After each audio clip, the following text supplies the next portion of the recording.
ओम शांति 5/2/2025 प्रातः मुरली बाप दादा मधुबन। मीठा बाबा कहते मिठे बच्चे एही शरीर रूपक वस्त्र को एहिठारे ही छाड़िबाकु हेबो, सेथिपाई एथिरु ममत तुटाई दियो।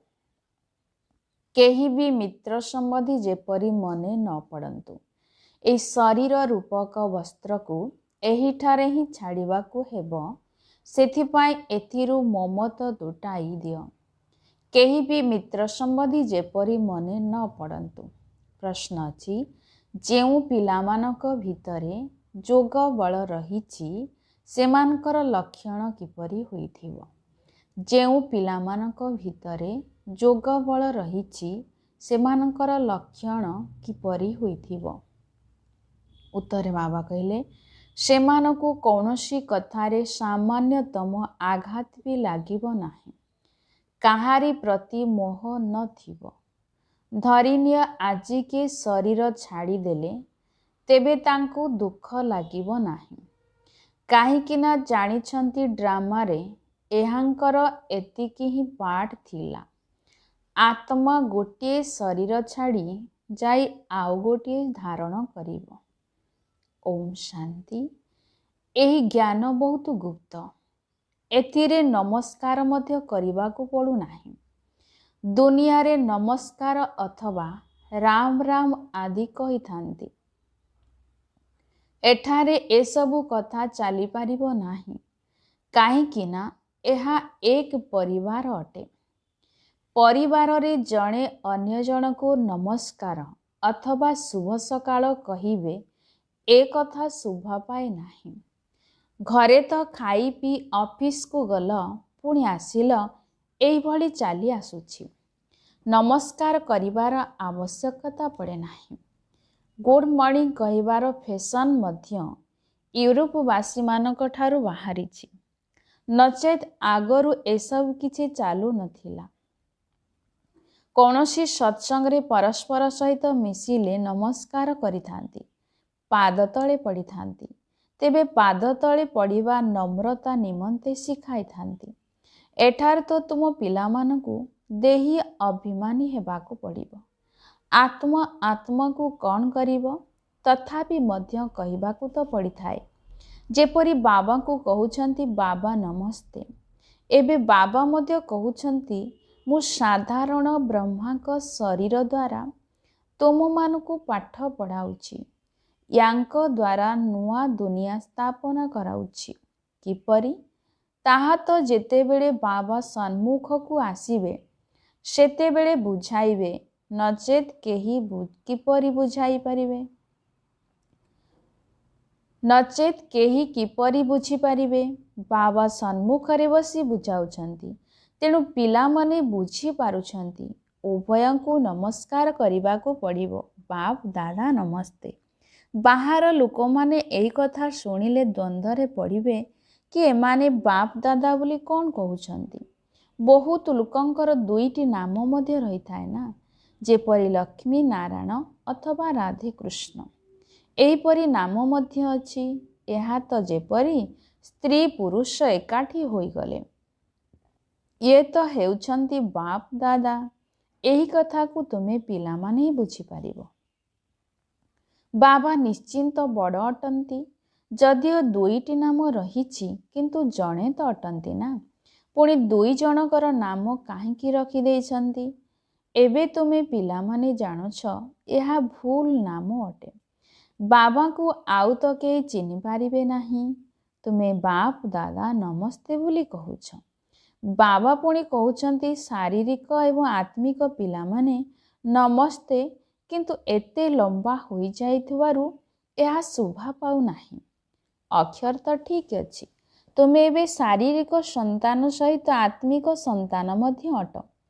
शिव बाबा सबु आत्मांकर पिता अटंती एवं पुणी प्रजापिता मध्य निश्चिंत पिता अटंती। प्रजापिता ब्रह्माकर संतान भाई भौणी अटंती, तेबे एहा प्रवृत्ति मार्ग होई जाउछि। तुमे समस्ते हेउछ ब्रह्मा कुमार कुमारी। ବ୍ରହ୍ମା କୁମାର କୁମାରୀ ହେବା ଦ୍ୱାରା ପ୍ରଜାପିତା ମଧ୍ୟ ସିଦ୍ଧ ହୋଇଯାଉଛି। ଏଥିରେ ଅନ୍ଧଶ୍ରଦ୍ଧାର କୌଣସି କଥା ନାହିଁ। କୁହ, ବ୍ରହ୍ମା କୁମାର କୁମାରୀମାନଙ୍କୁ ବାବାଙ୍କ ଠାରୁ ସମ୍ପତ୍ତି ମିଳୁଛି, ବ୍ରହ୍ମାଙ୍କ ଠାରୁ ମିଳୁନାହିଁ। ବ୍ରହ୍ମା ମଧ୍ୟ ଶିବ ବାବାଙ୍କର ସନ୍ତାନ ଅଟନ୍ତି। ସୂକ୍ଷ୍ମ ଲୋକ ନିବାସୀ ବ୍ରହ୍ମା, ବିଷ୍ଣୁ, ଶଙ୍କର ଏମାନେ ହେଲେ ରଚନା। ଏମାନଙ୍କର ରଚୟିତା ହେଉଛନ୍ତି ଶିବ। ଶିବଙ୍କ ନିମନ୍ତେ ତ କେହି କହିପାରିବେ ନାହିଁ ଯେ ୟାଙ୍କର ସୃଷ୍ଟିକର୍ତ୍ତା କିଏ। ଶିବଙ୍କର ସୃଷ୍ଟିକର୍ତ୍ତା କେହି ନାହାନ୍ତି। ବ୍ରହ୍ମା, ବିଷ୍ଣୁ, ଶଙ୍କର ଏମାନେ ହେଲେ ରଚନା। ଏମାନଙ୍କ ଉପରେ ମଧ୍ୟ ରହିଛନ୍ତି ଶିବ, ଯେ କି ସବୁ ଆତ୍ମାମାନଙ୍କର ପିତା। ଯଦି ସେ ସୃଷ୍ଟିକର୍ତ୍ତା ହେଲେ, ତେବେ ପୁଣି ପ୍ରଶ୍ନ ଉଠୁଛି ଯେ କେବେ ସୃଷ୍ଟି କରିଥିଲେ? ନା, ଇଏ ତ ଅନାଦି ଅଟନ୍ତି। ଏବେ ଏତେ ଆତ୍ମାମାନଙ୍କୁ କେବେ ସୃଷ୍ଟି କଲେ? ଏହି ପ୍ରଶ୍ନ ଉଠିପାରିବ ନାହିଁ। ଏ ଅନାଦି ଡ୍ରାମା ଚାଲି ଆସୁଛି। ଏହା ଅନ୍ତହୀନ ଅଟେ। ଏହାର କେବେ ଅନ୍ତ ହେଉନାହିଁ। ଏହି କଥା ତୁମ ପିଲାମାନଙ୍କ ମଧ୍ୟରେ କ୍ରମାନୁସାରେ ବୁଝୁଛନ୍ତି। ଏହା ବହୁତ ସହଜ ଅଟେ। ଏକମାତ୍ର ବାବାଙ୍କ ବିନା ଆଉ କାହା ପ୍ରତି ଆକର୍ଷଣ ନ ରହୁ। କେହି ବି ମରନ୍ତୁ ଅଥବା ବଞ୍ଚନ୍ତୁ, ଗାୟନ ମଧ୍ୟ ରହିଛି, ଅମ୍ମା ମରିଗଲେ ମଧ୍ୟ ହାଲୁଆ ଖାଅ। ଧରିନିଅ, କେହି ବି ମୃତ୍ୟୁବରଣ କଲେ, ଏଥିରେ ଚିନ୍ତା କରିବାର କୌଣସି କଥା ନାହିଁ। କାହିଁକି ନା ଡ୍ରାମା ଅନାଦି ତିଆରି ହୋଇଛି।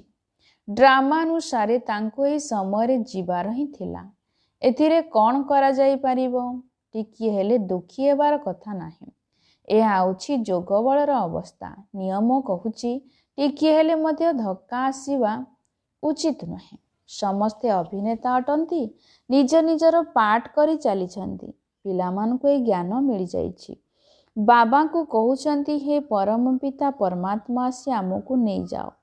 ଏତେ ସବୁ ଶରୀରର ବିନାଶ କରାଇ ସବୁ ଆତ୍ମାମାନଙ୍କୁ ସାଥିରେ ନେଇଯିବା, ଏହା ତ ବହୁତ ବଡ଼ କାମ ହେଲା। ଏଠାରେ ତ କେହି ଜଣେ ମୃତ୍ୟୁବରଣ କରିଲେ 12 ମାସ ପର୍ଯ୍ୟନ୍ତ କାନ୍ଦିଥାନ୍ତି। ବାବା ତ ଏତେ ଢେର ଆତ୍ମାକୁ ନେଇଯିବେ। ସମସ୍ତେ ଏଠାରେ ଶରୀର ତ୍ୟାଗ କରିବେ। ପିଲାମାନେ ଜାଣିଛନ୍ତି, ମହାଭାରତ ଲଢ଼େଇ ଲାଗିଲେ ମଶା ମାଛି ସଦୃଶ ସମସ୍ତେ ଯିବେ। ପ୍ରାକୃତିକ ବିପର୍ଯ୍ୟୟ ମଧ୍ୟ ଆସିବ। ଏହି ସାରା ଦୁନିଆ ପରିବର୍ତ୍ତନ ହେବାକୁ ଯାଉଛି। ଏବେ ଦେଖ, ଇଂଲଣ୍ଡ, ରୁଷିଆ ଆଦି କେତେ ବଡ଼ ବଡ଼ ଦେଶ ରହିଛି। ସତ୍ୟ ଯୁଗରେ କ'ଣ ଏସବୁ ଥିଲା? ଦୁନିଆରେ ଏହା ମଧ୍ୟ କାହାରି ବୁଦ୍ଧିରେ ଆସୁନାହିଁ ଯେ ଆମ ରାଜ୍ୟରେ ଏମାନେ କେହି ବି ନଥିଲେ। ଗୋଟିଏ ହିଁ ଧର୍ମ, ଗୋଟିଏ ହିଁ ରାଜ୍ୟ ଥିଲା। ତୁମମାନଙ୍କ ମଧ୍ୟରେ ମଧ୍ୟ କ୍ରମାନୁସାରେ ଅଛନ୍ତି, ଯାହାଙ୍କ ବୁଦ୍ଧିରେ ଏହି କଥା ଭଲ ଭାବରେ ରହୁଛି।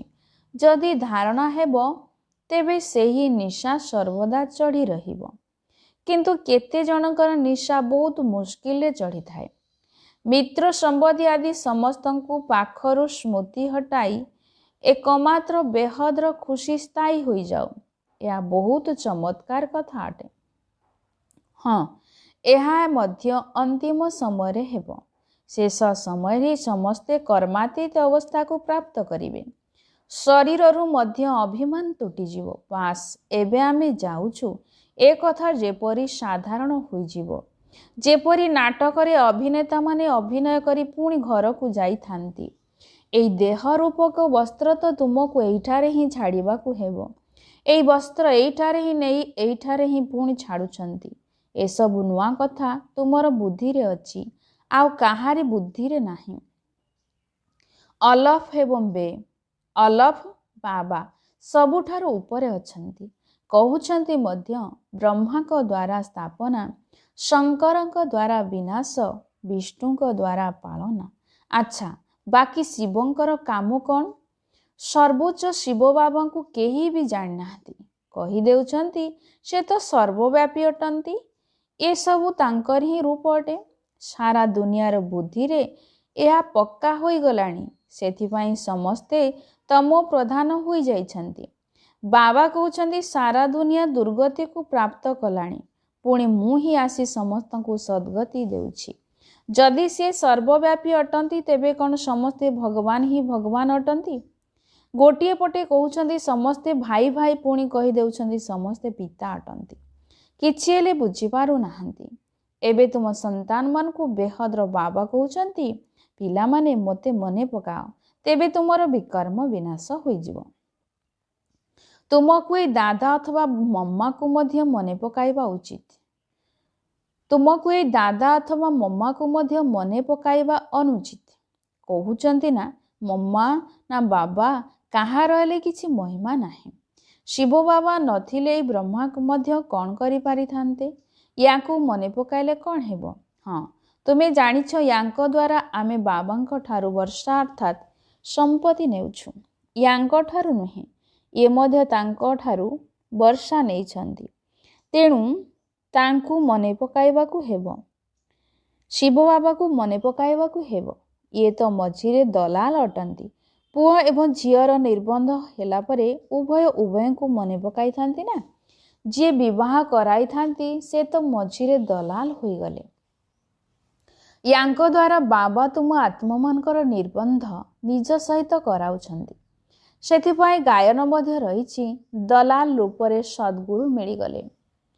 दलाल रूपरे सद्गुरु मिलिछन्ति। सद्गुरु कौनसी दलाल नुहंती। सद्गुरु तो निराकार अटंती। जदियो गुरु ब्रह्मा गुरु विष्णु कहउछन्ति किंतु से कौनसी गुरु नुहंती। सद्गुरु एकमात्र बाबा ही अटंती जे कि समस्तंकर सद्गति करुछन्ति।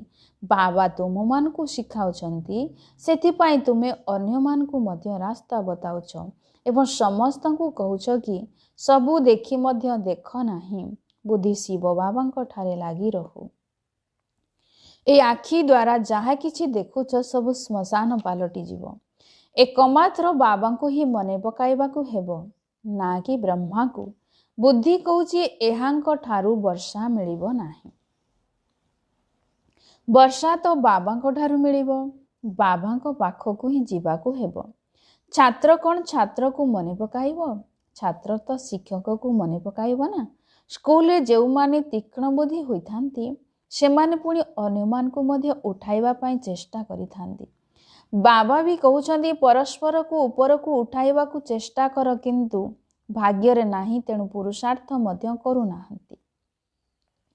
अल्प रे ही संतुष्ट होई जाउछन्ति। बुझाइबा दरकार प्रदर्शनी को बहुत आछन्ति। बहुतों को बुझाइबा द्वारा उन्नति मध्य अधिक हेबो। निमंत्रण देई मगाउछन्ति तेणु बड़ बड़ बुद्धिमान लोके आसुछन्ति। बिना निमंत्रण तो अनेक प्रकार लोक आसी जाउछन्ति। कौन कौन सब ओलटा सीधा गपुछन्ति। राजकीय मनुष्य मानकर चाली चलनी मध्य राजकीय होइथाए। राजकीय स्वभावर लोक माने राजकीयतार सहित भीतर को आसीथांती। चलनी रे मध्य बहुत फरक रही थाए। तांकर चालीबा कथा कहिबार कौनसी शिष्टाचार न थाए। मेलारे तो सबु प्रकार मनुष्य आसीथांती काहाकू मना करा जाउ नाही। सेथिपाई केउठी मध्य प्रदर्शनी हेले निमंत्रण कार्ड देई डाकिले बहुत रयाल भल भल लोक माने आसीबे।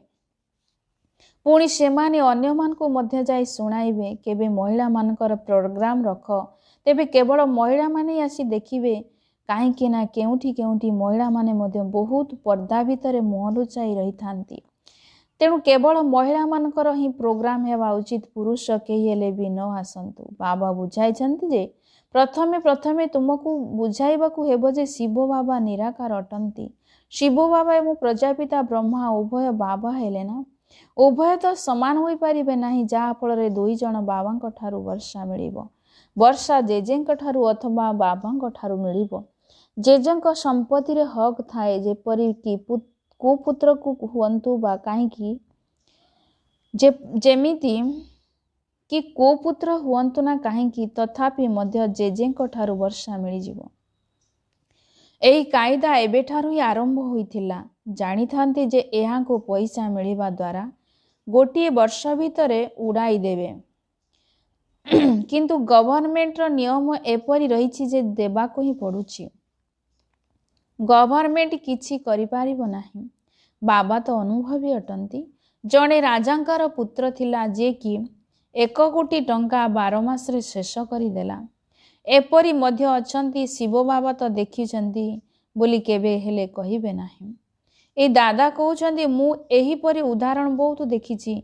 ए दुनिया तो बहुत खराब। ए आउछि पुराणा दुनिया, पुराणा घर। पुराणा घर को सर्वदा भांगिबाकू पड़िथाए। लक्ष्मी नारायणकर राजमहल देख किपरि फास्ट क्लास अटे। एबे तुमे बाबांक द्वारा बुझुछ एवं तुमे मध्य नररु नारायण हेउछ। एहा हेउछि सत्य नारायण कथा। ए कथा तुमे पिला माने ही बुझुछ। तुम मानक मध्यरे एबे संपूर्ण फूल केही होई पारि नाहंती। एथिरे चलनी बहुत राजकीय हेबा उचित। तुमे दिनकू दिन उन्नति प्राप्त करुछ, फुला होई चालिछ। तुमे बहुत स्नेहर सहित बाप दादा बोली कहूछ। या मध्य तुमर नुआ भाषा अटे, जहा मनुष्य मानक बुद्धि रे आसी पारिबो नाही। धरिनियो बाबा कुआडे भी गले पिला माने कहिबे बाप दादा नमस्ते। बाबा प्रत्युत्तर देवे शारीरिक व आत्मिक पिला मानकू नमस्ते। एपरी कहबाकू पड़िबो ना। केही सुनिले कहिबे यह तो नुआ कथा, बाप दादा एकत्र किपरि कहउछन्ति। बाप एवं दादा उभय कौन केबे एक होई पारिबे? नाम मध्य दुई जनकर अलगा रहिछि। शिव बाबा ब्रह्मा दादा, तुमे एई दुई जनकर संतान अट।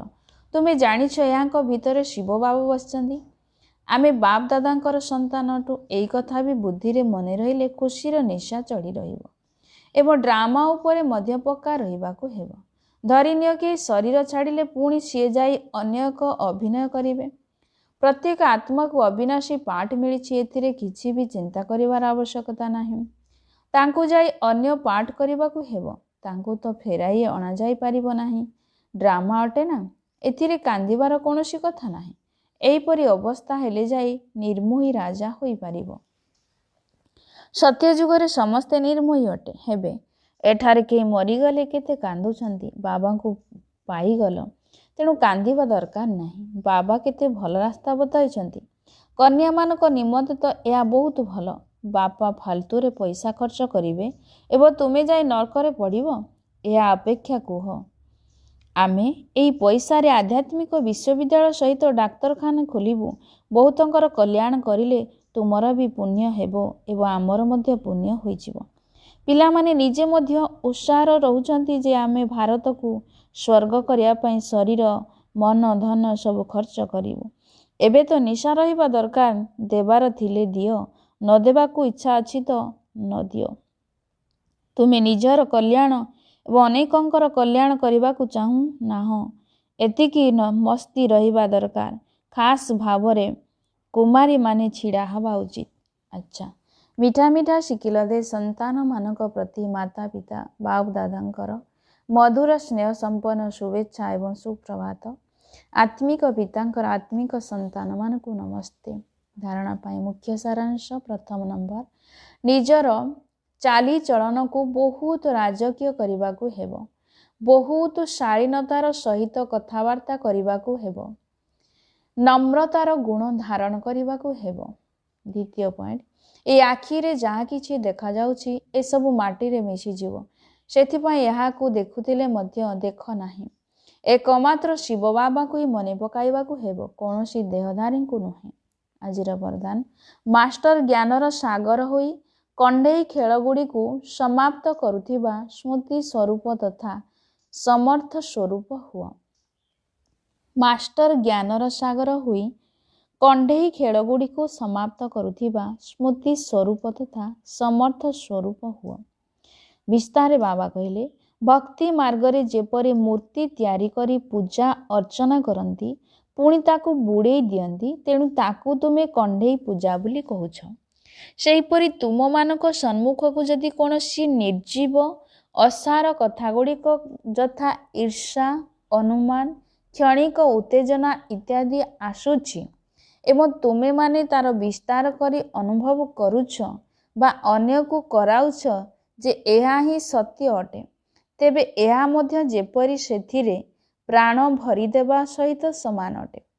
तापरे सेगुड़ी को ज्ञानर सागर पितांकर स्मृति द्वारा बीती जाइथिबा कथा को भूली जाए स्व उन्नति रूपी लहड़ी रे बुड़ाई मध्य देउछ। किंतु एथिरे समय तो नष्ट हैला ना। सेथिपाई प्रथमरु ही मास्टर ज्ञान सागर हुई स्मृति स्वरूप तथा समर्थ स्वरूप भवर वरदान द्वारा ଏଭଳି କଣ୍ଢେଇ ଖେଳଗୁଡ଼ିକୁ ସମାପ୍ତ କର।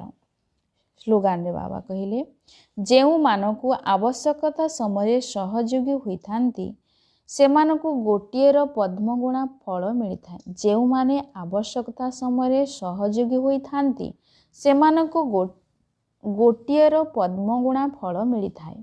ଓମ୍ ଶାନ୍ତି।